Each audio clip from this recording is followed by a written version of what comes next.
And kind of much like we did with the diff, we're only going to remove the bolts around this edge. We're going to leave these loose but still on. That's going to let us tilt the back of the pan, drain out the bulk of the fluid, and the idea is that that'll kind of cut down on some of the mess that we're going to have. These trans fluids and detergent, we certainly want that to be an incredibly huge mess I'm about to make. Fluid that is all over me and the floor and these pans and dripping everywhere is nice and red and smells pretty good. Doesn't smell burnt, doesn't look burnt.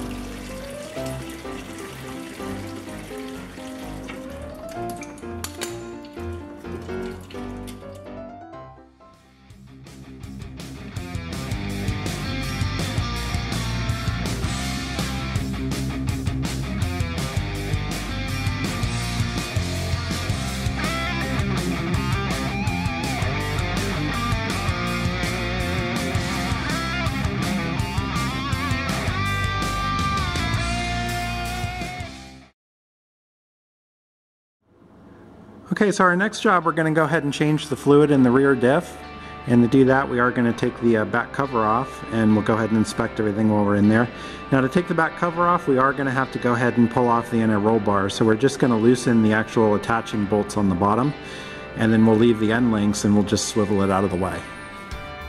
Okay, as you can see, we've got our sway bar disconnected so it can swing freely. We've left it hanging on the end links.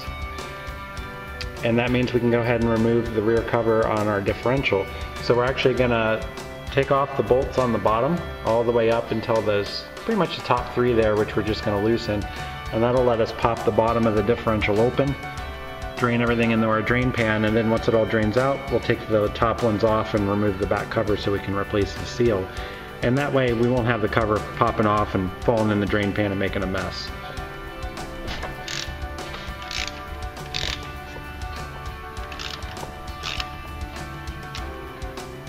So we're just starting out by loosening them all first. We don't want to take any of them out while the others are tight. We don't want to warp the back cover, so I like to just take them out. Let's get them loose first, and then we go ahead and pull them out. There we go. So again, the top ones, remember, we're just going to loosen.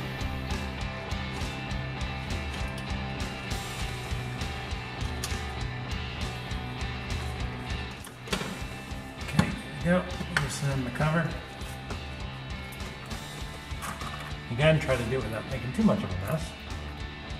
So we're just going to pop it open enough to drain out slowly.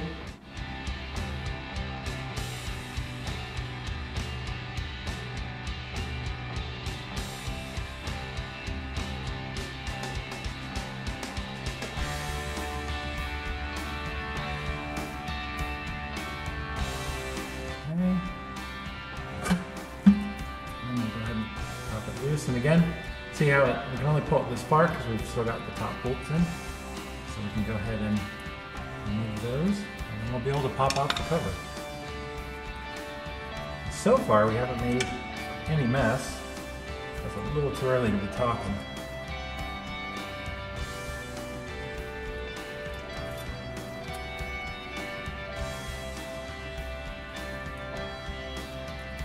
There we go. We're going to go ahead and let this drain out nicely in there.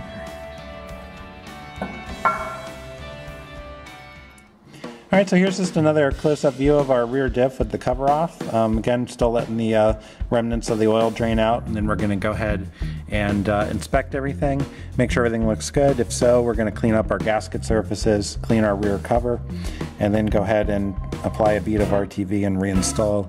And then, of course, we'll fill it with the proper fluid to the proper level. Alright, so we've got our diff cover here. It's all cleaned up. The mating surface is clear. We've done the same on the rear axle. This is a rubber plug. This is actually the fill port. We've gone ahead and pulled that out, and I've cleaned it as well. I want to make sure when I put it back in after we fill this that we don't have any leaks. This is the RTV we're going to be using. As you can see, this is specifically made for gear oil, and it's very similar to what came from the factory. So we're going to run a bead along here, then we're going to go ahead and install the cover, put all the bolts in hand tight, and then we're going to wait about 15 minutes and then torque them down. The idea is I want to give the RTV a little bit of a chance to set a bit, so when we torque it down, it smushes in nicely, but at the same time it's not too fresh that it all comes out, and hopefully that'll get us a good seal. Now the bolts are going to go on when they get final torque to 30 foot-pounds, and again we're going to go in a cross hatch fashion. That way we're tightening things down evenly. Also, when I go hand tight, we're going to do them in stages. I'm going to go a little bit tighter than hand tight before we do the final torque. That way we're not just, you know, have nothing over here and then crank down this side all the way to 30 foot-pounds, and then your seal could be compromised because you're basically putting all that sealing pressure on one side. On this side, you're nice and loose. So we don't want to do that. We're going to take things in stages and use a crosshatch pattern. Alright, so here's our rear diff with the cover reinstalled. We've got the bolts hand tight. Did check the package, the RTB package, and we were along the right lines. I was thinking about 20 minutes, maybe 15 to let it set a bit and then do the final torque. They actually recommend an hour, so that's what we're going to do. They also recommend a 24-hour period before installing fluid, so once again, that's no problem. We're going to be working on front-end stuff tomorrow, so we'll do that as well. In the meantime, I am going to move on to the front axle. It's a Dana 30, and we're going to do basically just what we did here. I'm going to go ahead and prep it, and then after an hour we'll torque these down, and then tomorrow we'll add fluid and of course replace that rubber plug, our fill plug there. So we'll go ahead and move on to the front and pull that cover and drain the fluid.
Alright, for our next bit of service here, we're going to go ahead and do our transmission service.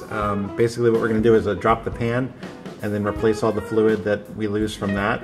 And we're going to go ahead and service the filters that are inside. So to do that, we are going to unbolt this pan, and kind of much like we did with the diff, we're only going to remove the bolts around this edge.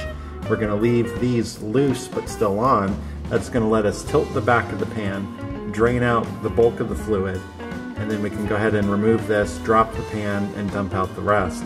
And the idea is that that'll kind of cut down on some of the mess that we're going to have, but more than likely we're still going to make one. This doesn't have a drain plug in it. That would actually make things a lot easier, but most transmissions, especially with an OEM pan, don't have a drain plug, and this is a good tip to kind of minimize the mess that you're going to have. So we're going to go ahead and start these 8mm bolts that are around. I've already got some of them loose. We're just going to go ahead and remove the rest.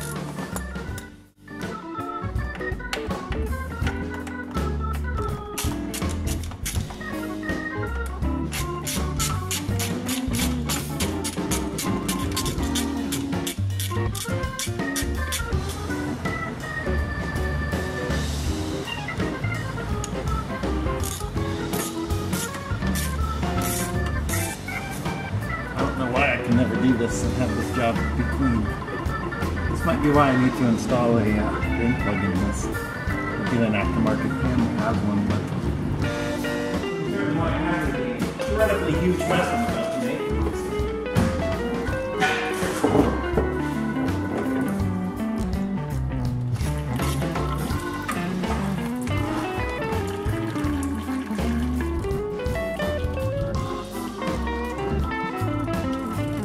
The good news is, since we service this fairly regularly, this fluid that is all over me and the floor and these pans and dripping everywhere is nice and red and smells pretty good. Doesn't smell burnt, doesn't look burnt. So that's a good sign so far. So there we go, now we're getting some drippage. Now we're actually getting it to come out how I expected it to, out the back.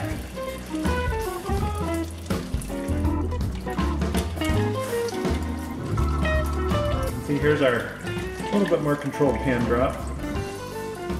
You can kind of even leave that hang and let it go ahead and drain.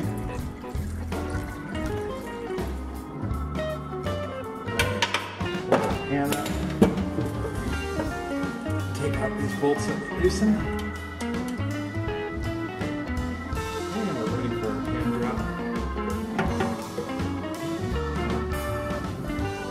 Carefully the rest. Alright, so with our pan off, we're going to just let this final drip into our pans, and then of course we'll do some cleanup because we did make a mess. And then we'll move on to doing the actual filter service. And once we're done with the filter service, we'll be able to clean up the pan, put the RTV on, and go ahead and reassemble it.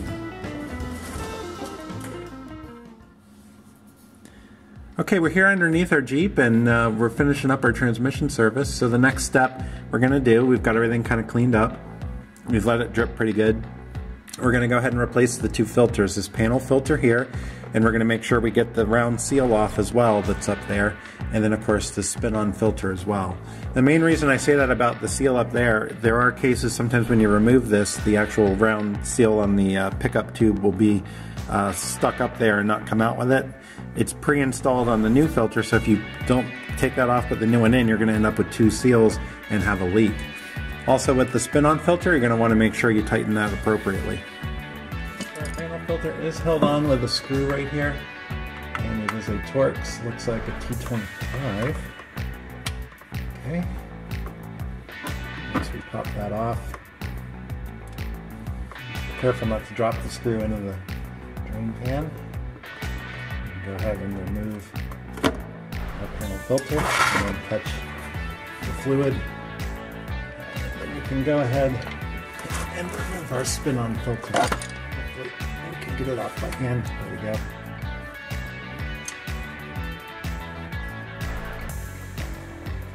Just gonna let that drain a bit.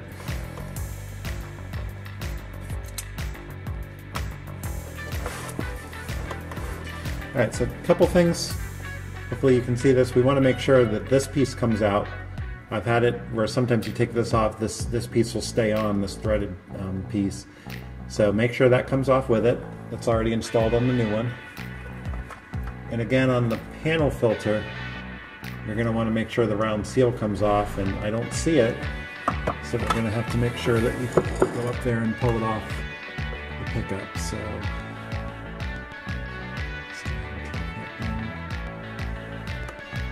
you are going to want to reach up and pull out that seal. There you go. Right there. Alright, so we've gone ahead and pulled that seal out, and you don't want to leave that up there because that will cause a problem when you install the new panel filter. Alright, at this point we're ready to reinstall our new filters. We're going to go ahead and spin that on. Make sure you don't cross thread it. Spin on nice and easy. Tighten that down nice and snug. And we'll go ahead and install our new panel filter. And we do have our seal already pre-installed on this one.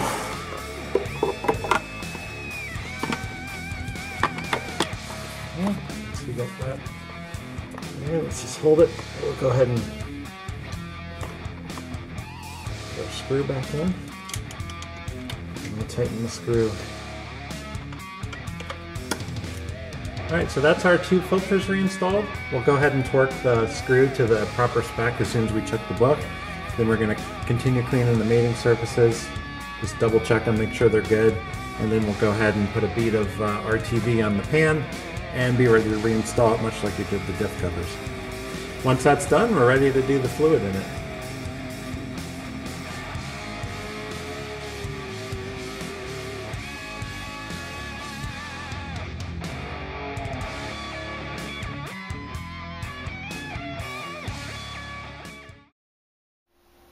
Okay, and here we are underneath our Jeep. This is the muffler right here, and right above it, and sorry for the angles, we're just kind of tight under here, but this right above it is the actual heat shield that we were looking at earlier that had fallen, and as you can see, this is just resting on top of the muffler. So here's the hole where it actually bolts to the body, and you can see this is actually kind of rotted away a little bit. And if we look a little bit further, there's the actual stud and nut that attach the heat shield to the body. So all we're going to do, we're going to take that nut off, and then we're going to put a couple washers, like some larger flat washers that'll actually not, go through that hole, and then reattach it, and that should do for now. Alright, so it looks to be an 11 millimeter. So we're going to come up over top here, and go ahead and start pulling that off. All the bits of heat shield are now flowing down on them. That's lovely. There we go. Alright, so let's go ahead and go find what we need. So here's what we got. Here's our nut that we took off. We're going to use this kind of smaller washer on top of this larger washer here. So we're going to go like that, and then we'll have the nut on top. And that ought to make it so we don't fall through. And we go around the heat shield on some of the non-rotted materials within the contours of where the actual hole is. So we're going to give these a try. Alright, so there we go. Let's first check the washer here. And, it looks like it'll work pretty good. It's not going to fall through, so that's started. Washer position. A little tough one-handed, but it's alright. Alright, there we got it started and kind of hand tight. So we're going to take our ratchet, wherever it is we put it. Here it is. And we're going to go ahead and tighten that down. There we go. And that's pretty tight. It doesn't look like it's going to go anywhere. So let's check this one. So this one's actually rotted through as well. I'll grab the flashlight. Got it jammed in the spring. Works as a nice light. Okay, so as you can see, that one's actually rotted through, right on top of the muffler. But everything else up that way is actually looking pretty good. It's a little hard to see from here, but this is pretty much right where the wheel is, and it's going to throw up all the mud and salt and dirt and everything nasty water. So we'll go right ahead and take care of that. Alright, so here's of course our first one we put in.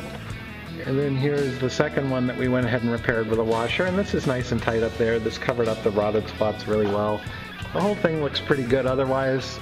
It's nice and tight up there. There's good airspace between the muffler and the heat shield, and that repair is all done. So a lot of folks do say they end up pulling these off and have run without them for years without any problem, but this is kind of one of those things where, it's put here from the factory and designed in.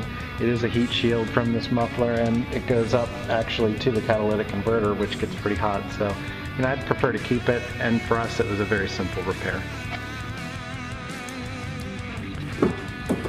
Alright, so now we're ready to start it up and check the trans fluid. And as you can see, we left ourselves some notes. Notes are done. Torque blower control arms. It's taken care of. Let's see what else we got here. The axles, good. Transfer case, transmission, front brake loose, pending front end work, did all that, all lug nuts and torque. Those are all done. So, as you can tell, I didn't finish all in one day, so I left myself a note. Alright.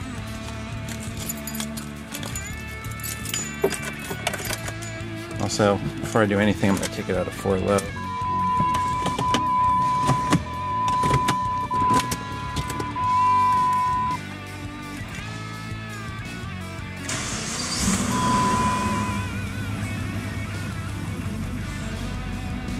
So we're going to let it warm up a little bit, let it idle. We're going to go ahead and check the trans fluid.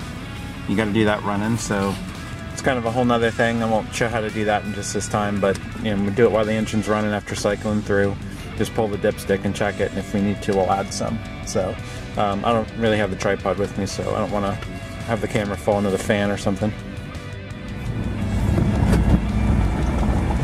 And there's no clunk in the footwell.